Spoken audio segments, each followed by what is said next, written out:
La carte de l'océan Pacifique. Autrefois, je ne savais pas la lire. Je m'appelle Pandora, Pandora Grosvenor. Lorsque j'ai connu Cortot, j'étais une gamine. C'était en novembre 1913, le 1er novembre exactement. Oui, c'est ce jour-là, où l'on célèbre le souvenir des morts, que j'ai vu Cortot Maltese pour la première fois. Aujourd'hui, je suis mariée à un héritier de la Nouvelle-Angleterre, un garçon d'une très bonne famille. Quand mon frère Caïn me rend visite, nous ressortons cette carte abîmée par les embruns, par l'eau salée et par le temps. Nous la déplions lentement, presque cérémonieusement. Nous repensons à cette aventure que nous avons pris l'habitude d'appeler notre balade. Nous disons simplement « la balade ». Et nous savons de quoi il s'agit, du plus beau moment de notre vie. Mon frère et moi étions inséparables, naufragés, perdus au milieu de l'océan Pacifique. Nous étions entourés d'îles inconnues et d'adultes incompréhensibles. La guerre entre la France et l'Allemagne, la Grande Guerre, n'était pas encore déclarée. Elle me paraissait aussi lointaine, aussi improbable que le jour de mes 20 ans. Pourtant, sur le catamaran de l'affreux capitaine Raspoutine qui nous avait recueillis, personne n'aurait parié une bouteille de rhum sur les chances de la paix. Il faut dire que personne ne la souhaitait. C'était la guerre qu'espéraient ces gens-là, pirates, marins, militaires et espions. Caïn a réussi à déterminer avec précision le point où nous avons croisé la route de Raspoutine, entre le 155e méridien et le 6e parallèle, et celui où, un peu plus tard, nous fûmes repérés par un navire hollandais. Il m'explique que jusqu'au premier mois de la guerre, une partie du Pacifique était sous domination allemande.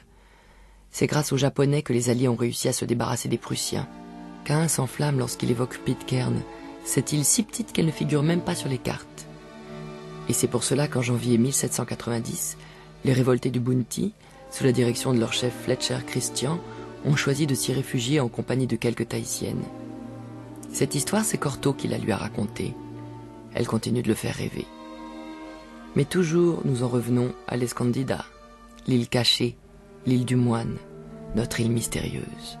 Notre balade aura duré plus d'une année, 1914. Une année pendant laquelle tout a changé, le monde, ses frontières et 2 enfants, Caïn et moi. Mais non, rien n'a changé, l'océan Pacifique est toujours le plus grand, le plus violent, le plus indifférent, calme comme un lac ou déchaîné comme un volcan. Je suis l'océan Pacifique et je suis le plus grand. Mais ce n'est pas vrai que je suis pacifique, pas tout le temps. Là, je viens de me calmer. Mais hier, je me suis déchaîné et j'ai tout raflé sur 3 ou 4 îles et autant de coquilles de noix. Celle-ci, je ne sais pas comment elle a pu s'en sortir. C'est peut-être parce que le capitaine Raspoutine connaît son métier. Peut-être parce que ses marins viennent des îles Fidji. Ou peut-être parce qu'aujourd'hui, c'est à Rowean, le jour des surprises.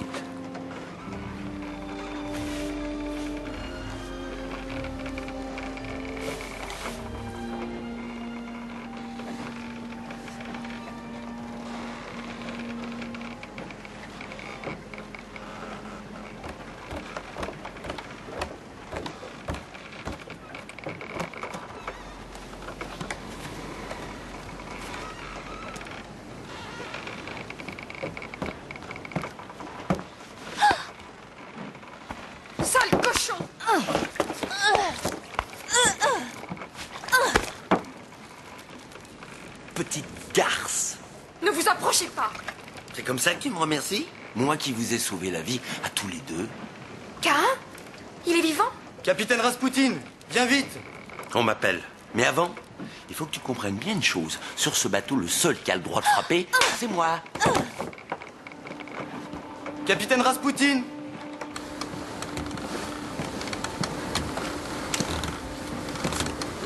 Mais c'est Cortot Maltese.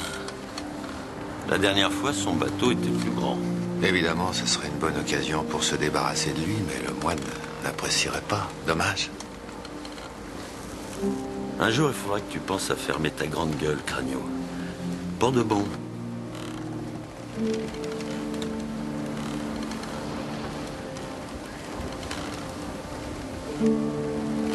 Alors, Cortot, tu prends le soleil?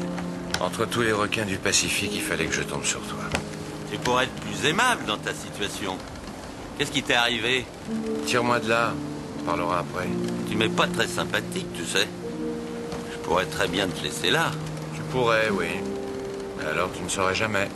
Oh, allez, repêchez-le.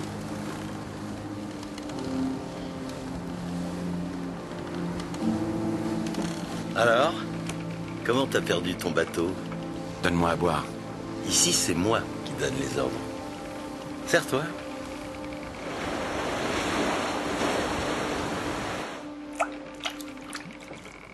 Alors, Corto, tu racontes oui ou non?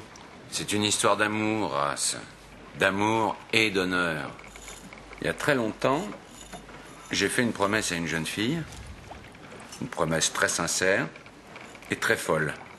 À une jeune fille très belle.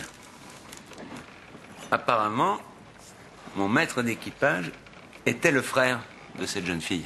Il a retourné les hommes contre moi. La nuit dernière, ils se sont emparés des armes. Ils t'ont pas tué? Maudits sauvages. Ils font toujours les choses à moitié. Je crois qu'ils veulent tenter leur chance comme pirates. On ne peut pas vraiment leur en vouloir. Après tout, c'est nous qui leur avons appris. En tout cas, moi, mes hommes, je sais les tenir. Ben quoi? Pourquoi tu me regardes comme ça, là? Je te trouve fatigué, Ras. Tu devrais essayer de dormir des deux yeux. Ça t'arrangerait peut-être le caractère. Qui es-tu, toi? Pandora Grosvenor, monsieur. Grosvenor?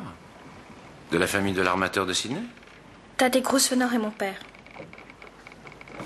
Et qui t'a fait cet œil noir? C'est votre ami, le capitaine. Ami, c'est un bien grand mot. Je dirais que nos intérêts convergent pour l'instant.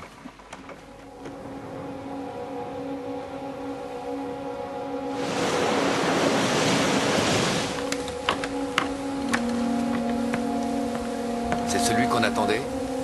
Oui. Et les gosses? Dans la cabine. C'est étrange, on dirait un catamaran des îles Fidji. Il ne pousse jamais aussi loin à l'ouest d'ordinaire. L'ouragan d'hier les aura obligés à dérouter.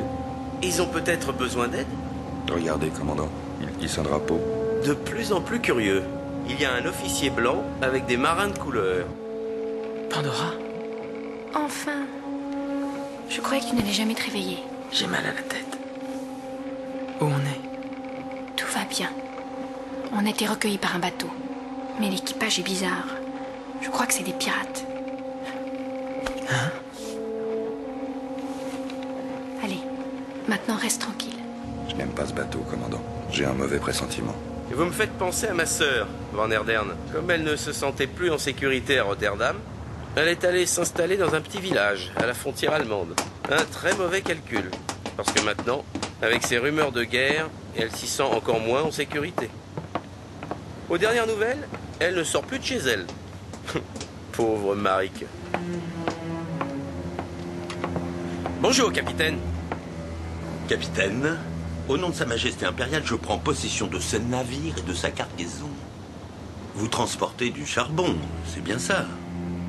Mais qu'est-ce qui vous prend? Nous ne sommes pas en guerre. Dans le Pacifique Sud, on est toujours en retard sur tout le monde. C'est humiliant, vous trouvez pas? Alors pour une fois, on a décidé de prendre l'initiative.